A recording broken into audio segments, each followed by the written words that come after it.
하나님과 이스라엘, 또 예수님과 이스라엘의 관계를 양과 목자의 관계로 그렇게 말씀하신 것은 아주 귀한 비유의 말씀인데요. 그 안에 이제 많은 것이 실제적으로 들어있기 때문에 그러합니다. 오늘 요한복음에서는 이제 하나님과 예수 그리스도 우리의 관계를 포도나무로도 말씀하셨잖아요. 하나님은 그 농부가 되시고 예수 그리스도는 포도나무의 줄기가 되시고 또 우리는 그 줄기에 붙어 있는 가지와 같다. 그것도 이제 관계성을 이르러서 하신 말씀이죠. 우리는 다 이제 관계로 연결되어 있잖아요. 관계. 중국말로는 관시인가 뭐 그렇게 하던데.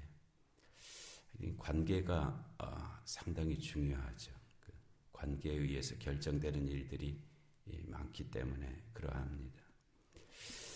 그 양과 목자의 관계, 어제 양의 속성을 말씀드렸잖아요. 우선은 멀리 보지 못하고, 그래서 자기가 어디에 꼴이 있는지, 어디에 물이 있는지를 스스로 찾아갈 수 있는 능력이 상당히 제한되어 있다. 그리고 양은 빨리 도망가지를 못하죠. 그래서 이 짐승으로부터 사나운 맹수들로부터 자기가 스스로 자신을 피신시킬 수 있는 능력이 없다는 거예요. 그것과 더불어서 양은 그 다른 동물들과 더불어 싸워서 이길 수 있는 무슨 무기가 하나도 없어요. 무슨 사나운 이가 있는 것도 아니고 보통 짐승들이 이로 싸우잖아요. 그 다음에 아니면 발톱으로 싸우는데 양은 이도 없고 발톱도 없고 상대방을 공격할 수 있는 그런 요소도 갖추고 있지 못하고, 그러니까 우리가 만약 하나님의 어린 양은 예수 그리스도를 가리키지만 우리가 주님의 양이라고 우리 자신 정체성을 그렇게 여긴다면 다른 사람하고 싸워 이길 걸 일찍부터 포기해야 됩니다. 이길 수 없는 싸움이거든요. 그리고 또 양은 발이 짧아요. 몸통에 비해서 아주 발이 짧기 때문에 어떤 현상이 나타나냐면 넘어지면 스스로 일어나지를 못해요. 그래갖고 네 다리를 허공으로 허구적거리고 있는데 목자가 와서 그거를 일으켜 세워줘야 다시 일어서서 갈 수 있지, 자기 스스로 일어날 수가 없는 그런 구조를 갖고 있는 그것이 양이고요. 또 양은 그 종류에 따라서 털을 계속 깎아줘야 돼요. 털을 깎아주지 않으면 막 그냥 뒤룩뒤룩 해갖고 자기 스스로 걷지도 못할 정도로 그런 모양이 되기도 합니다. 목자가 와서 그 양의 털을 해마다 깎아주어야 이게 살 수 있어요. 그렇지 않으면 그 털 때문에 그 안에 스스로 갇혀서 그 안에서 견딜 수가 없는, 그렇고요. 또 어떤 책에 보니까 양에게도 모든 짐승이 다 마찬가지입니다만은 그 진드기 같은 해충들이 엄청 끼는 거예요. 그 털 사이에. 그래갖고 양들이 그냥 그게 가려워 갖고 그냥 그 진드기 같은 자기 몸에서 떨어져 나가게 하려고 그냥 애를 쓰는데, 그러다가 기진하고 막 그냥 아주 괴로워하고 그러더라고요. 근데 이 목자들이 그래서 그걸 알기 때문에 양에게 기름이라고 상징하는 어떤 약품을 발라주는 거예요. 오늘날에는 뭐 살충제 같은 그런 거를 이제 뿌려주는 건데, 옛날에는 이제 화학 살충제가 없잖아요. 그러니까 자연에서 나는 그 자연 살충제 같은 역할을 하는 기름을 발라주는 거예요. 그러면 진드기 같은 것이 오지를 않고 또 있더라도 쫓겨나고 이렇게 떨어져 나가고 그렇게 하는 거죠. 근데 양은 자기 스스로 등에 붙어 있는, 몸에 붙어 있는 그 진드기들을 자기 스스로 이렇게 제거할 수가 없어요. 하나님이 인간에게 손을 주셨다고 하는 것이 참 은혜입니다. 이 동물과 인간이 구별되는 큰 특징 중에 하나가 인간은 손을 쓸 수 있다는 거예요. 근데 동물들은 손을 쓸 수 있는 동물이 몇 없거든요. 이 영장류들이 좀 손을 쓰죠. 원숭이라든지 침팬지라든지 이런 우랑우탕 이런 것들이 이제 일부 손을 쓰는 그런 기능을 가지고 있는데요. 그 외에는 엄청난 힘을 가진 사자나 코끼리 이렇게 하더라도 손이 없잖아요. 그래서 그 손이 없음으로 인해서 할 수 있는 일들이 아주 줄어들죠. 정말 줄어듭니다. 인간은 손을 쓸 수가 있기 때문에 직립하는 존재가 되면서 손을 쓸 수 있게 됐거든요. 손을 쓰게 되면서 모든 문명의 활동이 손을 통해서 가능해졌습니다. 이 손을 통해서 모든 인간다운 일들을 다 손을 통해서 하죠. 그리고 손이 있기 때문에 타자를 도울 수가 있습니다. 이 짐승들은요, 자기 새끼가 아주 어려운 형편에 처해 있어도요, 도울 방법이 없어요. 그냥 옆에 서서 그냥 어쩔 줄 모르고 그러지 어떻게 해줄 수가 없어요. 근데 인간은 손이 있어갖고요, 다른 사람을 도와줄 수가 있습니다. 손을 잡아줄 수도 있고요. 하여튼 여러 가지 도움을 줄 수 있는 것이 인간에게 손이 있기 때문에 가능한 일이거든요. 그래서 이 손을 가지고 좋은 일을 해야지 나쁜 일에 써서는 안 됩니다. 칼을 들어서 상대방을 찌르는 것은 손을 갖고 하는 가장 나쁜 일이잖아요. 그 손으로 상대방을 해치는 일 같은 거. 근데 목자들은 손이 있잖아요. 손이 있어갖고 그 짐승에 붙어 있는 진드기 같은 거를 다 잡아내기도 하고, 그게 이제 양은 스스로 그것을 할 수 없는데 목자는 그것을 할 수가 있죠. 그래서 양과 목자의 관계를 통해서 하나님과 우리의 관계가 참으로 그러하다 하는 것을 이스라엘 사람들이 가장 친숙한 나무가 포도나무고 가장 친숙한 동물이 양이거든요. 그 포도나무와 양을 통해서 살아가는 사람들입니다. 근데 그것을 통해서 깨닫게 하시는 거죠. 그래서 이사야 53장 8절인지 우리는 다 양 같아서 그릇 향하여 각기 제 길로 갔거늘 여호와께서는 우리 모두의 죄를 그에게 담당시키셨도다. 아주 엄청난 말씀이죠. 근데 처음에는 읽을 때 멈칫했어요. 이게 왜 양이야 여기서? 양은 그릇 가지 않는데, 각기 제 길로 가지 않는데, 그렇게 하는 건 염소거든요. 염소는 그냥 자기 길로 갑니다. 자기 가고 싶은 길로 가고. 염소는 양하고는 비슷한 면이 있으면서도 아주 달라요. 다리도 길고요. 털도 없고요. 그리고 몸에 진드기가 붙어도 그냥 그 바위 같은 데서 막 비비면 진드기도 떨어져 나가고요. 그리고 빨리 뛸 수도 있고요. 특별히 무기가 있는 건 아니지만 그래도 뿔이 있어갖고 막 들이받기도 하고요. 그래서 또 멀리 볼 수 있는 멀리 볼 수 있는 능력이 있어갖고 뒤까지도 볼 수 있어요. 염소는 자기 뒤에 뭐가 있는 것까지도 보는 그런 능력이 있어갖고 눈의 구조가 그렇게 생겼어요. 우리는 앞만 볼 수 있게 시야가 그렇게 돼 있잖아요. 시력이라 그러나 시야가 그렇게 돼 있는데 염소는 되게 넓어요. 저 뒤에까지 이렇게 볼 수 있는 나름대로 자기 능력이 있죠. 그래서 말을 잘 안 듣습니다.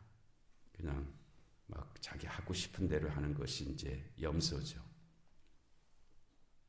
그러면 우리는 다 염소 같아서 그릇 행하여 각기 제 길로 갔거늘 여호와께서는 우리 모두의 죄악을 그에게 담당시키셨도다. 그렇게 돼야 되는 게 맞잖아요. 이거 염소가 잘못 쓰여진 건가? 찾아봤는데 그렇지 않아요. 양이에요. 그럼 도대체 무슨 말씀인가? 왜 우리는 다 양 같아서 그릇 행하여 각기 제 길로 갔다고 말씀하시나? 이게 도대체 염소가 들어가야 될 자리에 양으로 잘못 쓴 건가? 잘못 해석한 건가? 이제 그런 생각을 했었는데 그 말씀이 아니고요. 그릇해서는 안 됐는데도 불구하고 그랬다는 뜻이에요.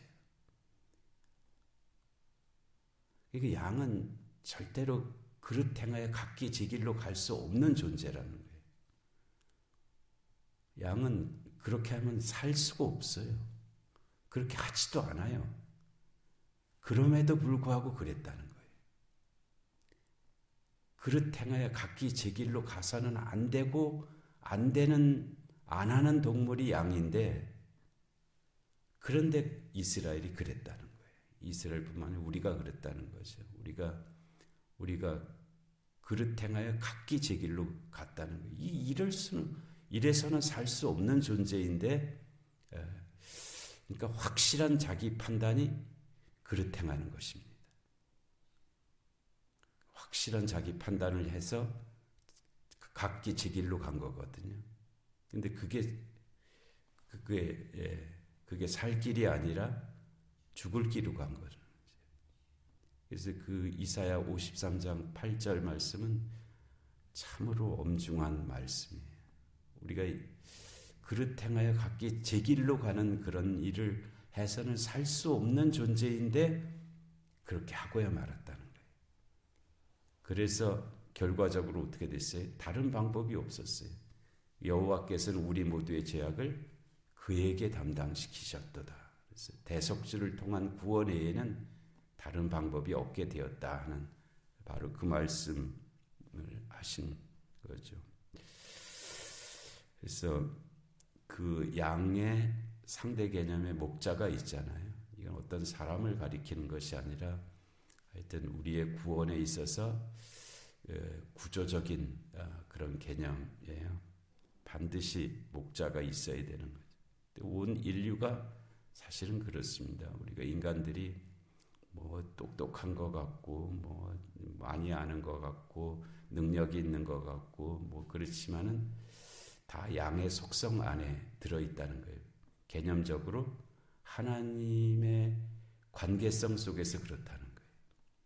하나님과의 관계성 속에서 우리는 양과 같은 존재이지 뭐 스스로 무슨 뭘 할 수 있는 그런 능력이 있는 존재가 아니라는 거예요. 뭐 지금 우리가 AI도 만들고 뭐 이 화성에까지 뭐 우주선까지도 보내고 뭐 정말 엄청나긴 엄청나죠. 정말 인간이 엄청나긴 엄청난데 그럼에도 불구하고 하나님과의 관계성 속에서 인간은 양일 뿐이지 멀리 볼 수도 없고 스스로 꼴을 찾을 수도 없고 스스로 샘을 찾을 수도 없고 스스로 자기를 방어할 수도 없고 정말 우리가 코로나 기간에 그 눈에 보이지 않는 그 바이러스 몇 마리 때문에 전전긍긍했잖아요. 아무것도 못했잖아요. 또 자기 몸에 붙어 있는 거를 스스로 집어낼 수가 없잖아요. 우리 안에 세균이 들어와 있는 거 우리 손으로 집어낼 수 있습니까? 그거 어떻게 할 수가 없잖아요. 우리 안에 들어있는 이 못된 것들, 나쁜 생각들 우리 스스로 집어낼 수가 없습니다. 안 집어나가요. 안 집어져요. 그렇기 때문에 양에게 목자가 필요한 것처럼 있어야 사는 것처럼 인간은 하나님 앞에 그러하다 하는 것을 이제 말씀하신 것이죠. 그리고 이제 요한복음 10장은 그런 관점에서 목자가 어떤 일을 하시는지 또 그분이 어떤 분이신지, 예수 그리스도가 누구신지, 목자 되시는 예수 그리스도가 누구신지를 이제 서사적으로 우리에게 들려주시는 그런 말씀인데요. 10장 1절에 내가 진실로 우리에게도 좀 하여튼 뭐 강조로 들리죠. 그리고 이 히브리어는 원급만 있지 비교급이 없습니다. 비교급, 최상급도 없고요. 그래서 원급을 반복함을 통해서 이제 비교급이나 최상급을 만들어내는 그런 언어 구조를 가지고 있어요.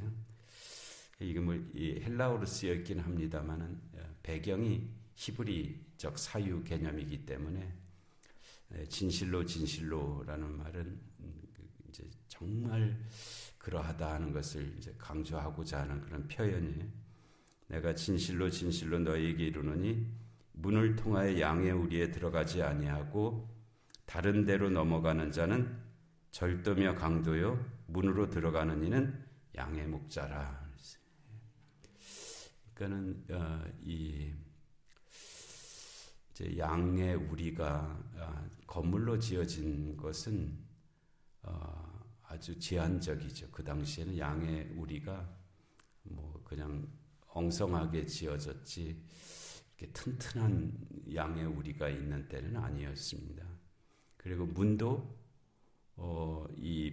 이제 양은 고정돼서 있지 않잖아요. 그냥 목처지를 따라서 늘 이동하기 때문에 양의 우리가 그냥 그렇게 아주 엉성하게 되어 있고, 그리고 문을 세울 수도 없어요. 문을 따로 만들 수 있는 것도 아니고 그냥 목자가 입구 쪽에서 누워 있으면 그게 문이에요. 목자가 문인 거예요. 이제 그런 상황에서 문을 통하여 양의 우리에 들어가지 아니한다 하는 것은 이제 뭐 맹수라든지 도둑이라든지 뭐 이런 것들은 문으로 들어갈 리가 없잖아요. 엉성한 울타리를 넘어서 양에게 가서 양을 잡아먹거나 훔쳐가거나 뭐 이렇게 하는 거죠. 그래서 내가 진실로 너에게 이르니 문을 통하여 양의 우리에 들어가지 아니하고 다른 데로 넘어가는 자는 절도요 강도다 라고 그렇게 말씀을 하셨고요. 문으로 들어가는 이가 양의 목자라. 그래서 예수님께서 자신을 가리켜서 나는 양의 문이다 라고 그렇게 말씀하셨어요. 그래서 그 문을 통과해야 해서 들어가고 나와야 된다 하는 그런 말씀을 하신 것인데요. 양의 문이 되시는 우리 주님 예수 그리스도께서 또 우리의 길이요 진리요 생명이 되시는 줄로 믿습니다.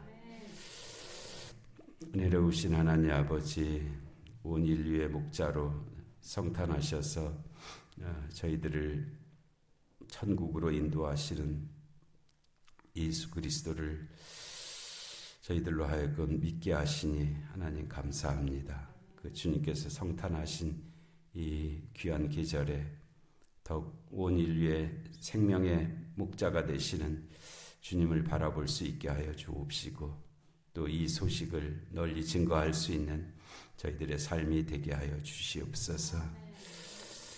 오늘 주일을 예비하는 날입니다. 저희 자신과 주변을 둘러보게 하시고, 내일은 송년 2025년 마지막 주일인데 모든 성도들이 함께 모여서 주 앞에 감사하고 찬양하며 경배하는 귀한 날 되게 하여 주시옵소서. 영육간에 공고한 하나님들을 긍휼히 여겨 주옵시고, 이 나라 이 민족 가운데 주님의 공의와 정의가 임하게 하여 주옵시고, 전쟁과 기근과 질병과 재난의 땅들 가운데 주의 긍휼하심이 함께하여 주시옵소서. 하나님, 올해 해결되지 못했던 하나님 안타까운 일이 있는데 하나님, 이 마지막 주일에 또 거룩한 역사 가운데 하나님의 은혜의 빛이 하나님 비춰지게 하여 주시옵소서. 하나님, 이 새벽의 기도 가운데도 은혜 주시기를 간절히 사모하옵고 예수님의 이름으로 기도하옵나이다. 아멘.